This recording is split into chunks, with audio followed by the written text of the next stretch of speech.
Rumbi, welcome to the Pursuit of Peace podcast. How you doing? I'm doing great, thank you. Feeling alive? Pop in and lock in? Yes. Yeah? Good. Yeah. Awesome. It's great to have you with us. I'm happy to be here. Thank you for having me. It's good to be in, and I'm glad we're in like a relatively cool studio right now. Yes. It's on quite a warm day. Summer's finally arrived, hasn't it? If we're saying that in the UK, I don't say it. I hold it very likely, that phrase. But hey, it's great to have you with us.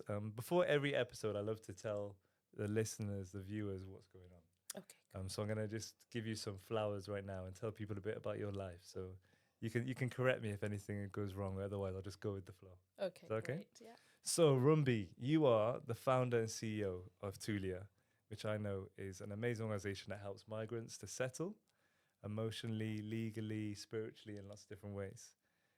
You migrated to the UK from Zimbabwe at the age of 22. Is that right? That's right. So yes. that was only yesterday, right? Yeah.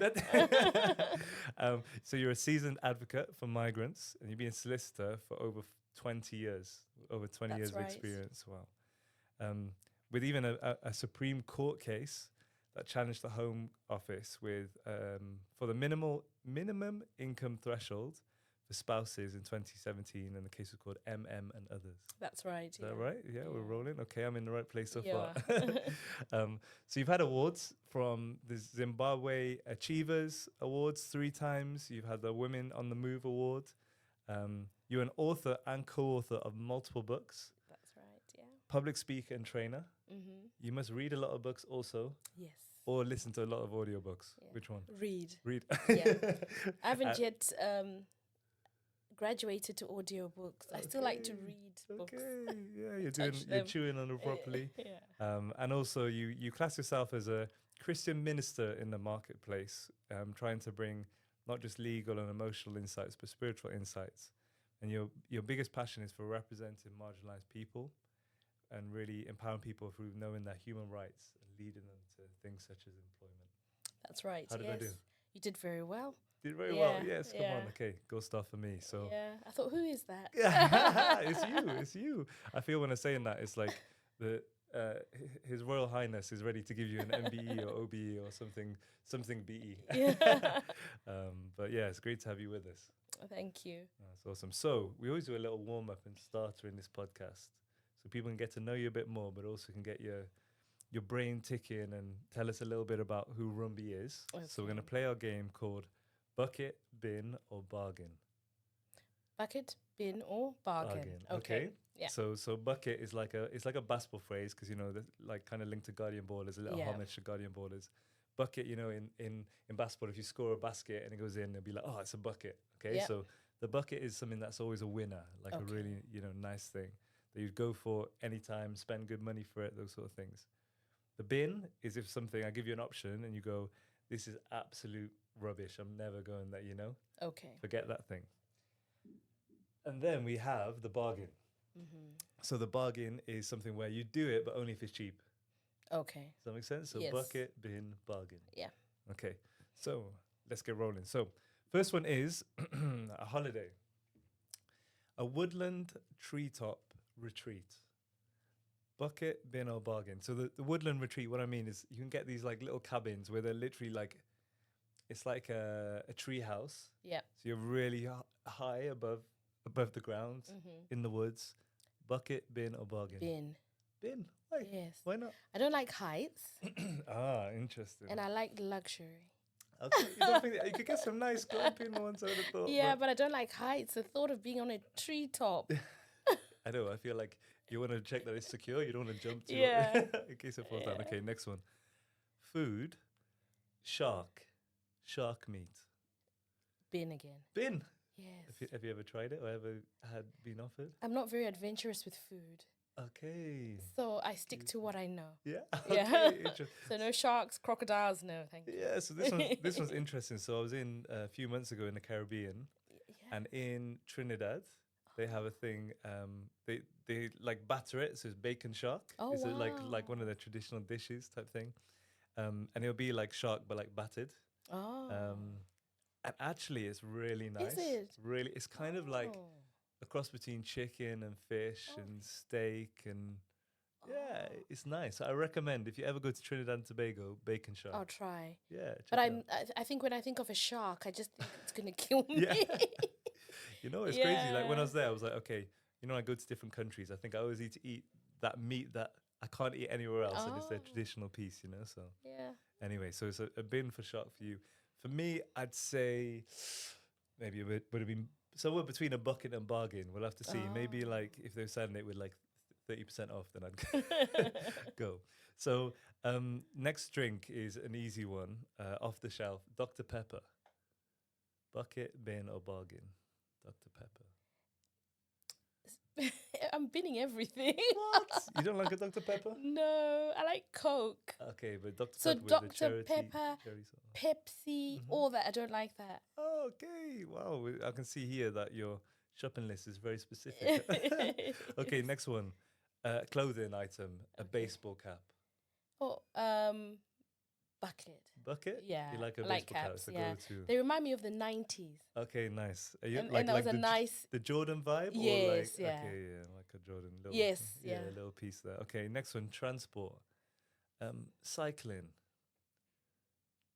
A bike. It could be a little leisure ride. It could be a commute. A bargain. Okay, Yeah. so obviously a cheap one. Yeah, I would do it. Yeah. Yeah. Okay. Health thing. Acupuncture. Some needles in different places, getting some sensitive places. Could it help you? You know, would you go there? I would bucket. I think I would because I'm getting on in my years, and I'm exploring more about my health, and those are the things that actually concern me now. Is my health? So I would do it. Yeah. So Okay. bucket. Yes. Interesting. Yeah. So we'll see you in a nice little spa soon, going for Yeah. acupuncture I'll treatment. try it. Okay, little experience for you. We just got two more. Horseback riding. Bin. You're not going there. We're not seeing you on top gonna of. go How near about it. donkey? No. Donkey on the beach? No. No. Okay.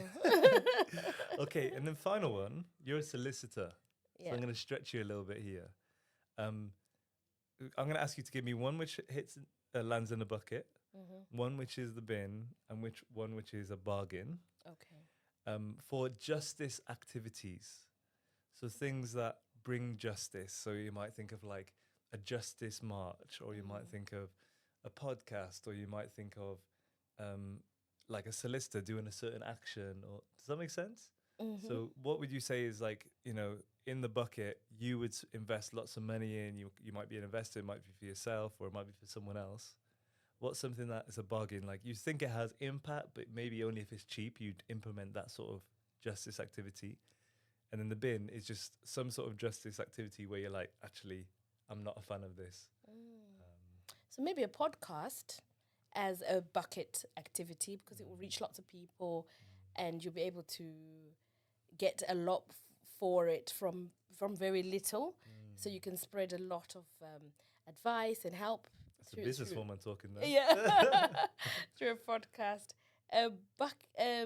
Bin. Like high level. Sometimes there's a lot of high level activities that are done, like expensive balls, all in the name of justice. But sometimes, like I feel that they don't reach the people that they need to reach. So like fancy dinners and balls and a lot of money is spent, but not the people who are supposed to benefit. Generally, it doesn't really reach them. Yeah, I understand you. Yeah. Okay, and then the bargain, sort of an activity where it can have some impact, but you think only if it's cheap, Yeah, like the legal run, like the London, like a marathon. Interesting. Yeah. Okay, and why do you say the marathon when we talk about justice? It raises awareness. It is a bargain, isn't it? It's not too expensive to implement. Yeah, interesting. Okay, thanks for bringing our little insights. Yeah. I appreciate it. So, Rumbi, moving on to the main questions. First question is, what does peace mean to you? Peace means everything to me. And I know that might sound a bit cliche, but we've named our house where we live, and it's called Rugare. And Rugare means peace in Shona. Okay. And that's for anyone who doesn't know what Shona is, Shona is one of the languages in Zimbabwe where I come from. And peace I named the house peace because peace is so important. You can have so much going on, raging, but if your center is solid, and your mind stayed, like it's focused, then you can conquer everything. So your heart being still, just your mind having, not your thoughts being clouded, just having clarity, just having a safe place, like where you can feel safe. So that, for me, that all home and peace, they align a lot for me. And I feel a place where you can go in and just have, you just feel, I don't want to use the word peace, but you just feel peaceful, you feel safe, you feel, still quiet. yeah, and you can just be yourself. And that's what it means to me. Awesome. Yeah, that's powerful, I think. But it's interesting also, like you say, peace being home, because for some people, home is not peace. Exactly, yes. And I think it's that alignment with some people would not even think of home, because peace could be, home could be fear. Yes. Home could be pain. Home could be unsettled. So when you consider that, how do you think peace looks like in this world as well? Yeah. How do you think other people might define it? And I think that's really funny what you say about home, because our home has become home to other people where home is not peaceful. And it's a place where they can go and hide, and a place where they can find refuge in the storm. So I think a lot of my descriptions come from the Bible. So when I think of what peace looks like to other people, I relate it to the Word of God and to Scripture. I think of protection under Psalm 91, where you have a refuge and a safe place, and that for other people, it's that place where you can find safety, where you can hide from the fear, where you can hide from the external forces which are causing you to be unsettled. So having that place where you can feel that you've got a firm foundation, where you can feel solid, because it can feel like everything around you is sinking, but where you've got a rock and a place that's safe. And I don't want to use scripture, because sometimes you can just I can recite the word of God, but when I think of these things, that's what comes to me, that everything else is sinking sand, but where you have a solid rock and a foundation, and that brings peace and stability. It's interesting, because I've had conversations with lots of people about peace, and I've heard many people talk about a rock or being in the middle of a storm and different things, and that's a common thing that I've heard so many people share. And it's powerful, not just on the podcast, not just in recordings, but in different spaces in life as well. I found that's been super consistent. I find it really interesting you talk about the refuge as well, because we love to talk on a podcast about something about peace. It's often a quote. So I've got a quote for you, and it's a very simple one, but I think very powerful when you hear who said it. So the quote is, "Peace begins with a smile." And when I first read that quote, I was like, okay, peace begins with a smile. What does that mean? But then when you hear who said that quote, it has a lot of meaning. So that quote comes from Mother Teresa. Oh, I thought so. And peace begins with a smile. Yeah. So when you hear that, what sort of stirs up within yourself with considering that? I find in my work, I meet people who are not at peace because they're anxious, they're worried. And when you see someone face to face and you smile at them, just that smile is inviting. It gives them confidence. It allows them to open up, because they're anxious and they're really tense. And when you have a smile, it brings down your armor. It makes you perhaps be more open, more communicative. So that already brings then a sense of peace, because you feel perhaps you can speak, you can open up, you can share your burden, and you've got a connection with someone, and that then brings peace. That's interesting, because when I first read this, I was thinking peace and smile. I was thinking sometimes people can be at peace, but they're not smiling. Like they might just be literally chilled, and they're like, actually, peace for them is like no smile, no anything. They're just relaxed.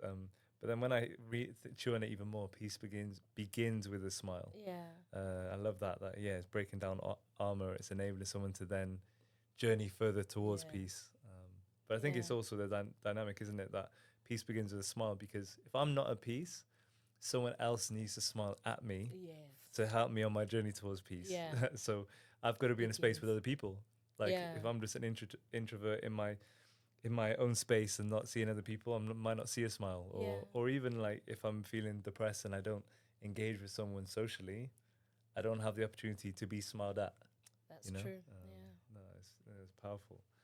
So you're running an organization. You're a business leader, founder, CEO. You're doing stuff with Tulia, which is amazing, with migrants and in legal spaces. And ultimately, you're a solicitor in the UK. And tell me if I'm wrong, but I think I understand that the legal sector and even just business leader sector is quite white British male dominant, maybe.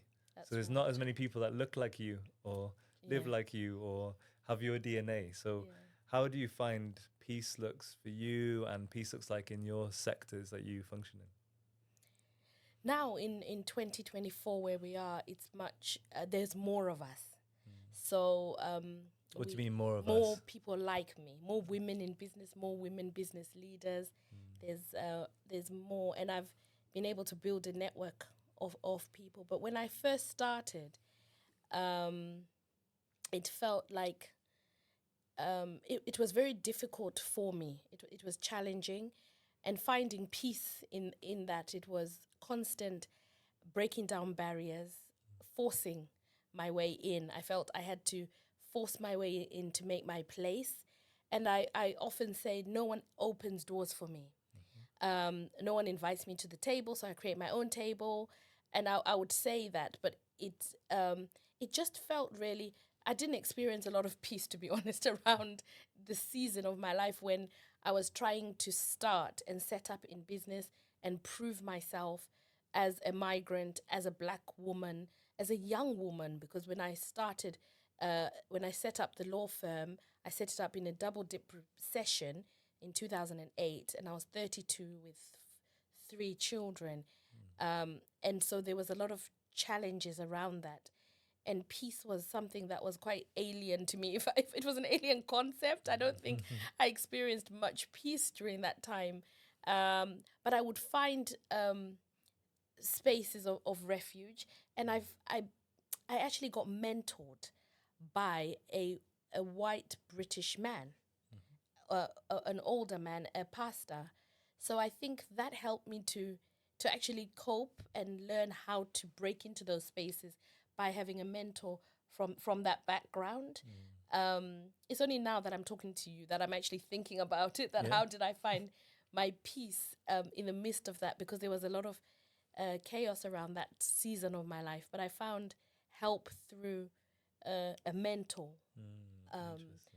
who understood the system, who understood the challenges and helped me and held my hand. Interesting. Yeah, and so you talked about a bit of a timeline there, how you went from legal firms, setting up that, and then so people are listening and viewing and stand, you then kind of wrapped it up or whatever the phrase is with that legal firm and then launched Tulia and did other things. Is that right? That's right. So you're a solicitor. Yes. You're in spaces where people are trying to get justice. It was interesting just now you used the word like you had to felt like sometimes you had to kind of fight or make your own table and those sort of things. So how would you say peace looks like for solicitors, for people in justice spaces, for business leaders? How any of those spaces? How do you see it varies? Because people like you are kind of maybe fighting for justice or maybe peace for someone else sometimes. And how do you see that varies, or how do you see it's maybe the same? Yeah. So peace for me as a solicitor fighting for my clients is when they have a resolution to their case, and we're able to help them to navigate a very complex system. So being able to reach a result that gives them peace, it brings to me enormous joy and peace as well, for them. But when they're not settled, when they are not at peace, you get vicarious stress, I think, in our sector. And that's something that runs across many people who work in immigration, because we are always fighting. the system, So because it's like stress via diffusion. yes. Yeah. So I think so we do try and focus on our well-being and be really intentional about it.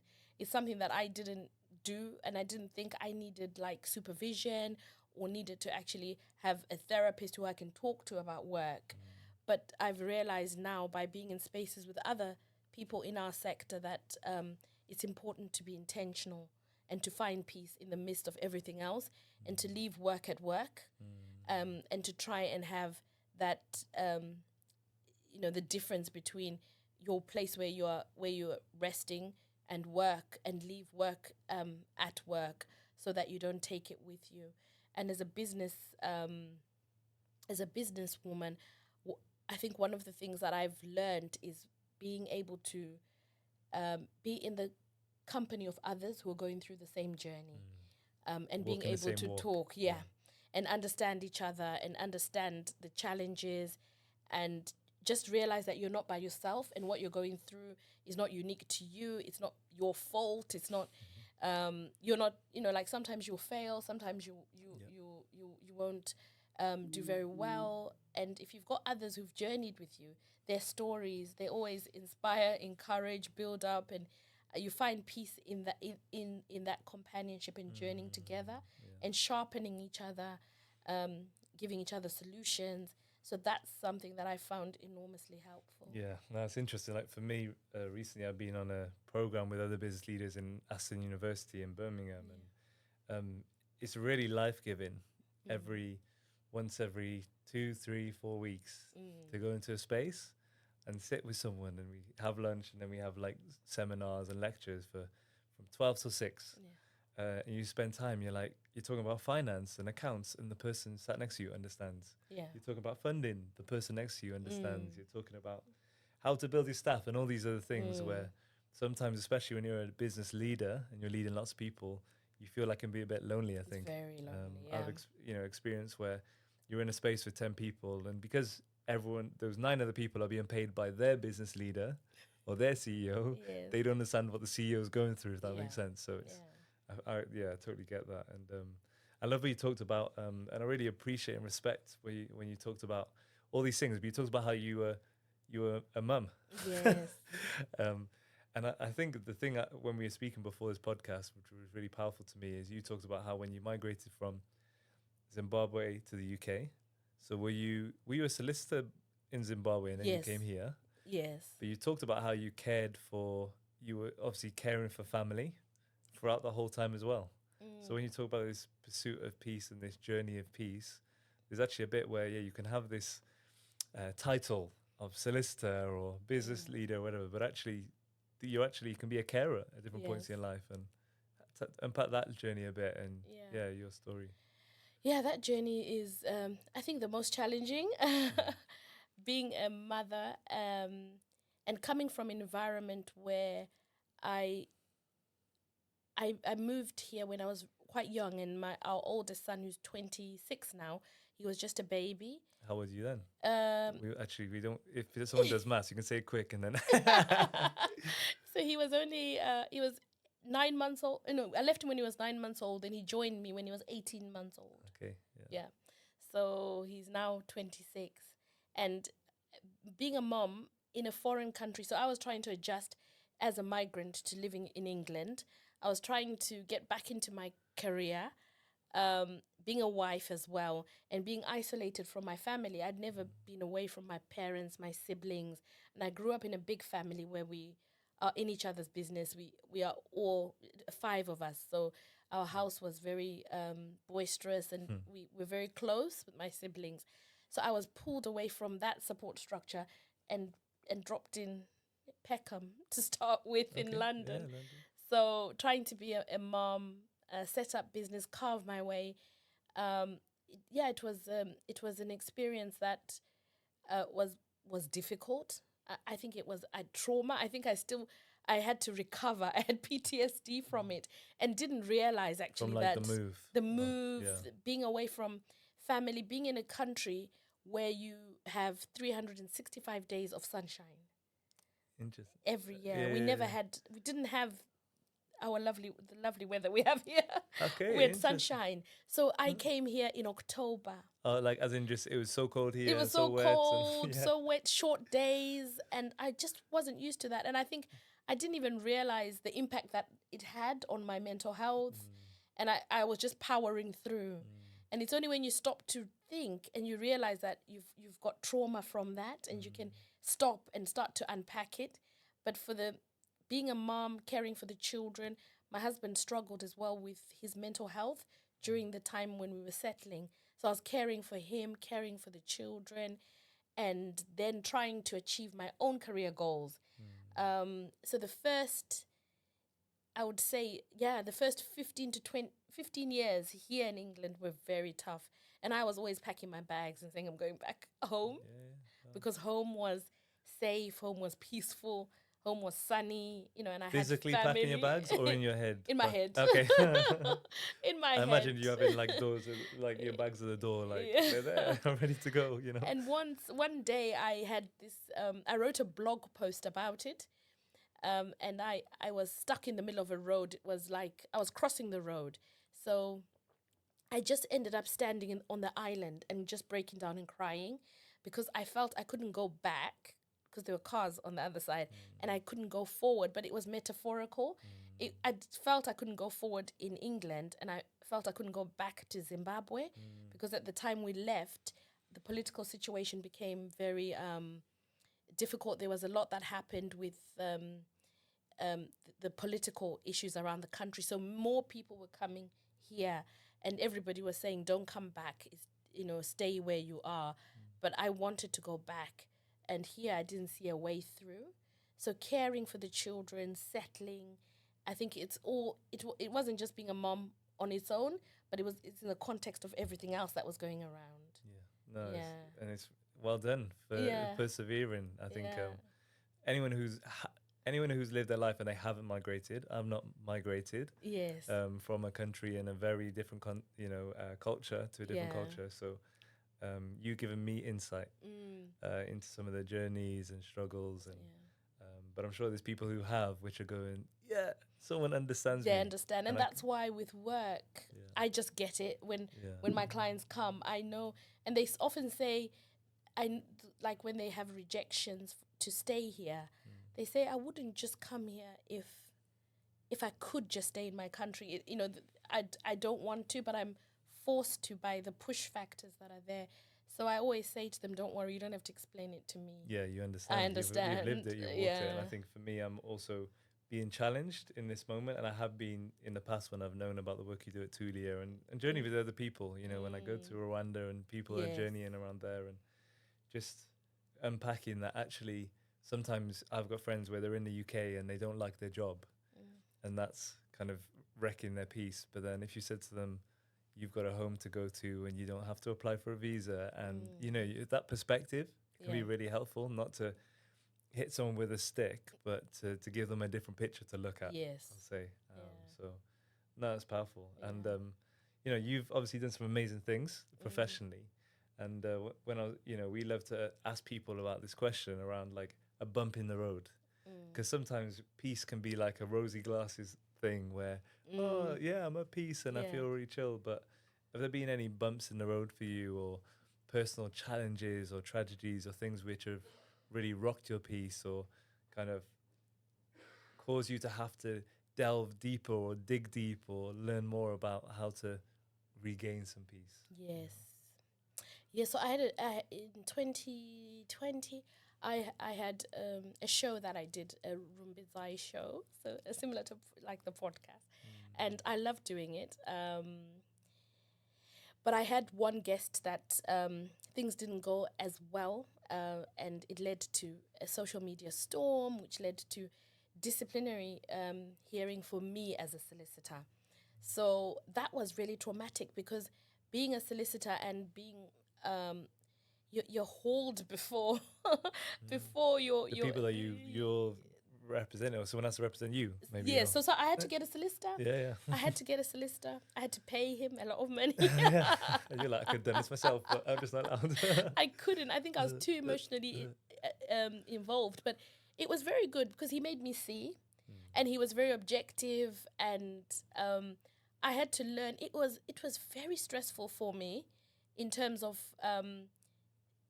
mentally. I lost sleep. I became ill. I actually got ill. I faced a social media backlash, and I was used to people liking me. So for the first time, I saw people not liking me and trolling me and sending me death threats, and it was quite traumatic. I use the word traumatic. I'm not using it lightly, because it was very difficult. It was the worst experience I've ever had, because of death threats, people speaking death over you. And I think for me, from a spiritual perspective as well, the words, they weigh heavy, because there's so much meaning in words. So having that type of negativity, but also having to then answer to the regulator, was a unique, different experience for me. But it taught me a lot. I learned so much from that experience. It humbled me. I think I really was brought down to size. It really was very humbling for me. And it made me reflect on what I could have done differently. Although I felt that I hadn't done anything wrong, I then understood the standard that I was held to, that I'm held to a very high standard. And there's a very high expectation. So I understood, and I valued my practicing certificate. I valued being a solicitor, because I realized the enormous privilege, responsibility that I have. You know, I was able to settle and get out and just have, like, it was settled, so I didn't have to go all the way to the tribunal. You're still practicing. Yes, I'm still practicing. Still yes.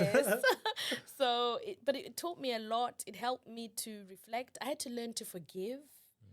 I had to learn to forgive people. I had to learn to pray for those who curse you, and do it in a practical sense. I remember praying and saying and writing in my journal, God, why didn't you take this away? Why are you not avenging me? I journal a lot. And then I started journaling differently, because I felt you need to forgive. You need to find peace. You need to get rid of all thoughts of vengeance. So I started to reflect, and to everything that I teach people about forgiveness, everything I teach people started coming back to me. And I was able to journey through that, to reflect, see what I could have done differently, and learn and grow. And I grew. I think that is one of the experiences in my life that I grew the most. Because I grew.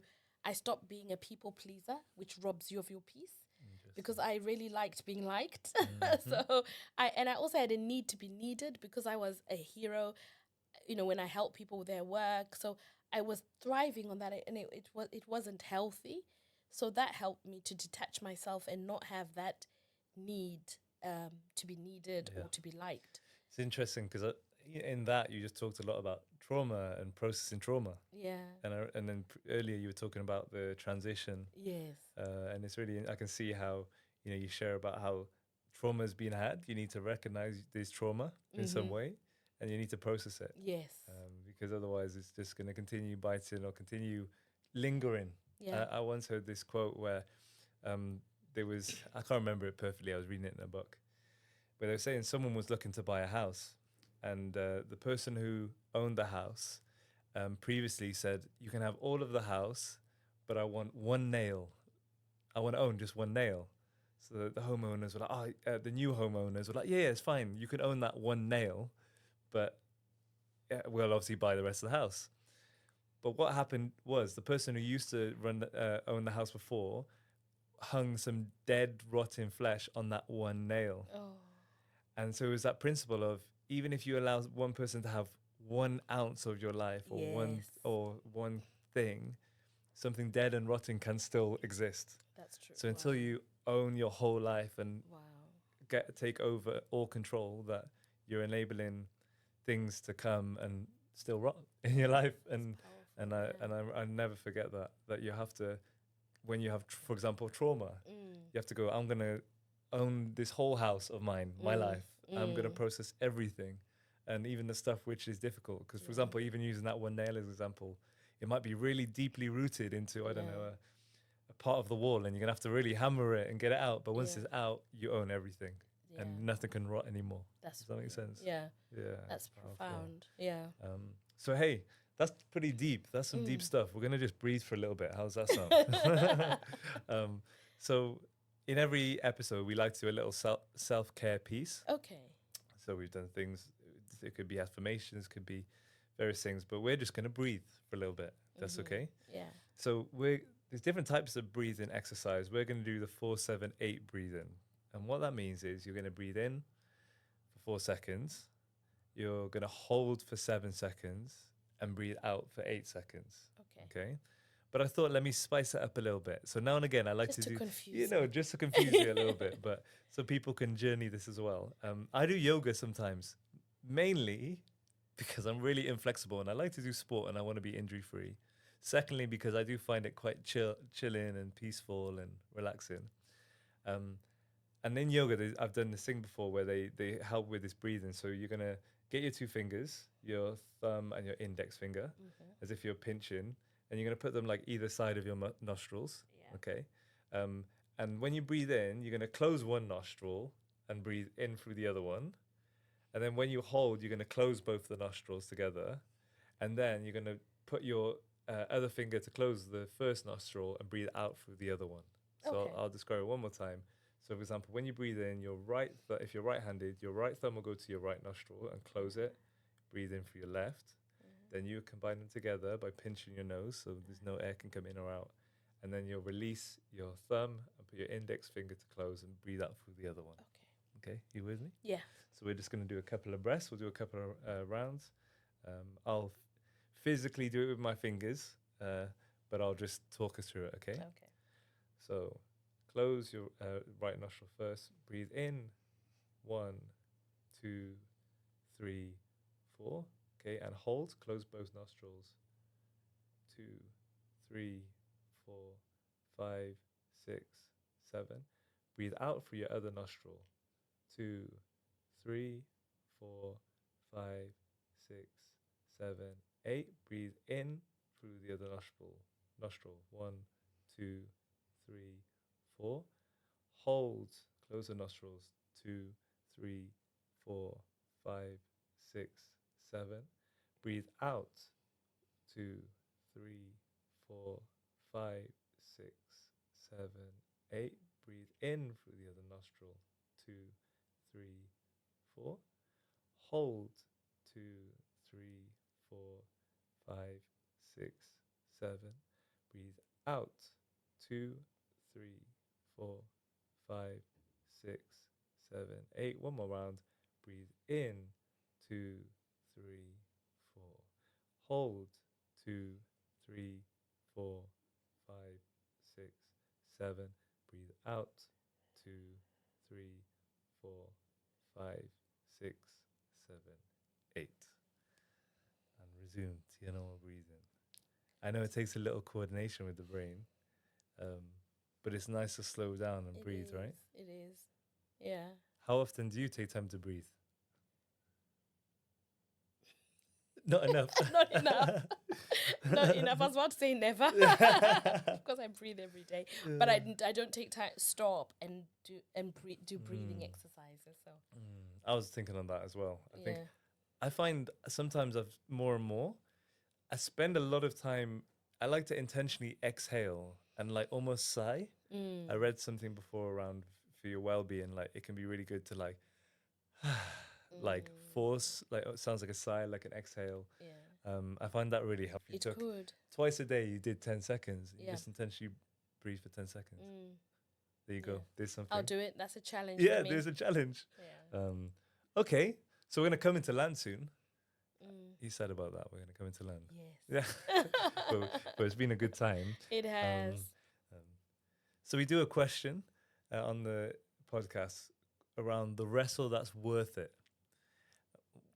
The wrestle that's worth it is basically looking at there's things in our life where we have to exert some extra effort, and sometimes it can feel maybe like a grind or like we're having to intentionally go do this thing more, but we do it because we know it's worth it. We know it's worth it because it makes our heart, I don't know, glad, or it moves the needle in society, the dial, you know, of justice, or it helps us or someone else in some way.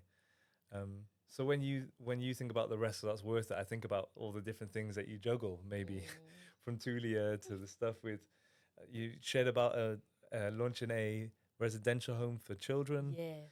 You've been an author. You've done projects with migrant carers, which has been featured in The Guardian. So many things. Yeah. When I put that phrase to you, the wrestle that worth it, the wrestle that is worth it, what comes up to you in your thoughts as you journey through your life?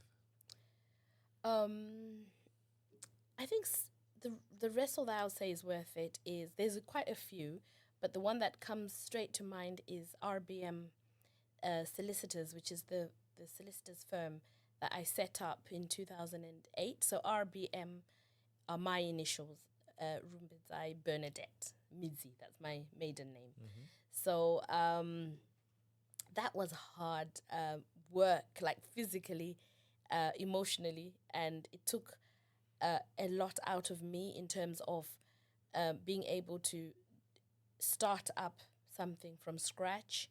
My business partner bailed out on the day that I resigned from work. So he then said he wasn't going to take part, and I had to do it by myself. But I was able to do it by myself, and the impact in people's lives during that season of setting up a niche, it was a niche immigration practice in Coventry. It's phenomenal. I think when I look at the impact, and I see the impact now even more than I did then, the transformation in people's lives. They were living here, without immigration status, and living here without immigration status means you cannot work, you cannot bring your children to live with you, and the stories of the people that I supported in resolving their immigration status during that season are stories that I'll carry with me to the grave. And a part of my life that I'll say I'm very proud of myself, that I was able to overcome the barriers. I was able to do 36 hours sometimes on the trot at work. Okay. I wouldn't go home. So I would shower in the office. Oh yeah. Oh wow. That's crazy. I would stay, like, there was a time when... Did you breathe? I did. I slept a little. I'd have a little snooze, like at 4 a.m., wake up at 7 and carry on like for 3 days. But it was building. I was building blocks, and I had to use everything that was in me. I was driven, and the drive was to please my parents. There was a lot of other things that I wanted to prove, and I wanted to prove a point, I think. But in it all, the impact in many people's lives is just amazing. And I'm really proud of myself to do that for 10 years. And it established even the children's home and the business that my husband runs, the property investment business. I was able to make a lot of money that we were able then to invest into other things and set ourselves up. I was able to pay my children's school fees, which was important for me at that stage in my life. So there's I give myself flowers for that. And awesome. It's something that I'm proud of. The impact not just on the people, but even on our family. That's interesting, because you talk about, the rest of us, like, you had to grind. Yes. You had to fight, and you're never going to see me sleeping in an office where I work for 36 hours. But I think I understand the concept that you had to really fight for it. And I can empathize for that also. I was learning on the job, learning how to manage a team, being a mum, and my children. Sorry, I'm going to go on a little bit about that, because it's my children had to I take them on really nice holidays now, because for almost all of their primary school age, up to maybe about 13, 14, every summer holiday was in the office. They had a little room where they just sat and stayed there. So, and the nursery. they just learned now how to. So they started learning legal terms and learning things from hearing, because that's where they spent most of their time. But they both work for me now, like part-time between uni and they know, because they've grown up in that space. But they've also got a really strong work ethic, and I think it's what they grew up seeing. But I do not spoil them, but I do take them on nice trips, because they really sacrifice their childhood as well. So we try and make up for it now. No, it's powerful, and I think Yeah. like the thing when you were talking about you spent all those hours, but you saw you have many stories that you carry with you. Yes. I think Yes. when I reflect on Guardian Ballers, when I it's the startup of an organization is we had to fight. We're still grinding. I'll say not fight, grind. Yeah. Put some hard work in. But then when you see the stories, the lives that are impacted, you see that it's worth it. And when I reflect on again the journey with Guardian Ballers and how we're seeing lives impacted, but actually it comes through, like you talked about the income and things as well. Like you got to have income to have impact because it drives a machine which enables you to do the stuff which really matters, the impact. And even you're reflecting on migrants just now, I was thinking about the Rwanda piece that was going on with the government before, the things of many people know about the boats coming over, from different places into the UK and things that they see on the news a lot, but you've been on the front line and it's really powerful. So thank you also for doing that. And I guess as we come into land, is there anything, a word of inspiration? It could be a sentence or something you want to express or a really short story or a note for the record that you want to share with anyone who's listening to this. Yeah, I would say to anyone who's listening that you are, especially to young women, I'm not being sexist, just to young women, that you're stronger than you think, and sometimes you can spend so much of your life doubting yourself and holding back. But I would encourage anyone listening to just go for it, make mistakes, and get up again and keep going. But don't doubt yourself. If you've got an idea, if you've got a thought, if you've got something that you think you can do, just do it. Because the worst thing that can happen is you can fail. And so what? So what if you fail? And for me, I spent too long doubting myself or doubting my abilities or holding back in some things. I went for a lot of things, but I held back a lot because I would doubt myself. So if that's one thing I would tell my younger self is not to doubt myself and to know that, you are capable, you can do it. And I can't tell my younger self that, but I can tell a lot of you other younger me's out there that, just go for it. Don't allow your gender, your race, your social standing, where you are in life, where you are growing up, or your past or your experiences. Don't let that stop you, and don't let that limit you. Awesome. Yeah. You spoke to me too, not just young women, and I'm sure to old guys too. I'm pretty sure too. we're super 30-year-olds. inspired. So thanks. So the final question we ask everyone, as we've journeyed it a lot in this episode, but what does the pursuit of peace mean to you? The pursuit of peace. That's deep. Like, okay, I'd have to try and break it down. When you said that, what instinctively came to my head is making choices for yourself. And pursuing peace is guarding your space, guarding your mind, guarding what you allow in, and being able to choose the things that you allow into your life and that you do, because you're the only person who can protect your own peace. Because if you allow people to rob you of your peace, so in pursuing peace, I would something that my husband teaches me, or he taught me, says only you have control over that. So like when you're overwhelmed, or when you can stop things that rob you of your peace. Most times you can make a choice. You can remove yourself from spaces. You can remove yourself from relationships. You can stop taking on more. So ultimately the choice is yours. So as you pursue peace, make those choices that give you peace, and know what peace looks like for you. And what is it that if you're in a space and you're feeling that you're not feeling peaceful or you're settled, identify what's the cause, and then take steps to remove whatever it is, or to make changes around whatever it is, that external force that's robbing you of your peace. Powerful. Yeah. Well, thank you for being on the pursuit of peace. Oh, thank you. And unpacking it. I've been inspired. I've been challenged. It's been awesome to be on a journey with you. Thank you so much, Kieran. Thank you for having me. I've really enjoyed it. Thanks for being with us.